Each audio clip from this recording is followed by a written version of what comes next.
Kenapa sih kita perlu berpikir kritis, logis, dan rasional? Jadi gini, ada dua hal yang menurut gua memaksa lo supaya lo harus berpikir kritis dan logis. Karena kalau enggak, dampaknya akan negatif. Apa aja sih? Pertama, information overload. Di zaman sekarang, kita dibombardir oleh banyak banget informasi, mulai dari berita, iklan, dan juga berbagai pilihan yang sebenarnya bisa merugikan kita. Ada contoh spesifik nih, misalnya berita. Kalau kita gak bisa berpikir kritis dan ngebedain yang mana yang hoax dan yang bukan, ya bakal ngerugiin juga. Banyak banget kasus yang udah viral dan bikin banyak orang emosi duluan, padahal kasusnya tuh belum tentu sesuai dengan yang tertulis. Contoh lain adalah tentang pilihan. Kita setiap hari dibombardir dengan puluhan pilihan. Buat beli kopi X atau kopi Y, buat beli makanan A atau makanan B. Nah, semua informasi ini karena banyak banget jadinya membombardir kehidupan kita. Nah, nggak jarang informasi yang kita pilih itu nggak kita pilih dengan benar, tapi atas dasar convenience aja. Contohnya nih, kalau nginstal aplikasi, seringkali orang-orang tuh gak mikir panjang dan ngasih permisinya asal. Misal, kita nginstal aplikasi Facebook. Terus kita disuruh milih,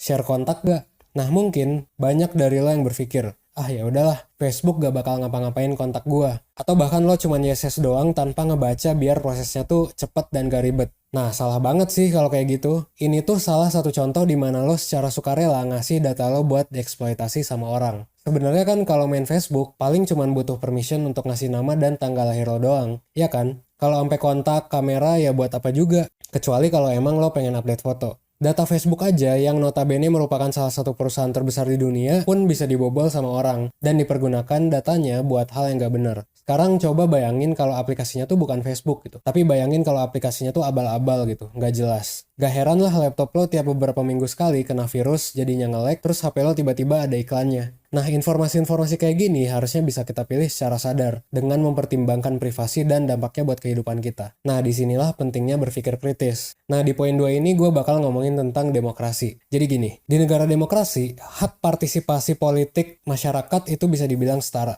Jadi setiap orang itu punya hak pilih, punya hak politik buat memilih apa yang terjadi di negara ini. Dan konsensus dari yang kita pilih atau mayoritas dari suara yang ada itu akan menjadi keputusan bersama yang tentunya akan mengaruhi negara kita. Bayangin kalau misalnya orang-orang ngambil keputusan gak berdasarkan logika, terus kena hoax kayak yang udah gue bahas barusan. Apalagi kalau lo juga kena pengaruh manipulasi politik dari orang yang pengen memanfaatkan lo. Kalau udah kayak gitu, dampaknya nanti pemimpin yang kita pilih nih yang bisa nentuin hukum, yang bisa nentuin harga barang, yang bisa nentuin banyak banget lapangan pekerjaan, itu jadinya nggak tepat buat kita, atau malah jadi buruk gitu. Kalau udah kayak gitu, ya negara kita bakal hancur, dan kita semua juga yang kena getahnya. Bukan cuma si voters yang gak rasional doang, tapi si rasional voter juga bakal kena dampaknya. Jadi, keberhasilan demokrasi itu sebetulnya ditentukan oleh otak dan pemikiran si rakyatnya. Kalau rakyatnya goblok, ya pilihan untuk negaranya kemungkinan juga bakal goblok juga. Kalau negaranya pinter, ya pilihan mayoritasnya mungkin bakalan jadi bagus.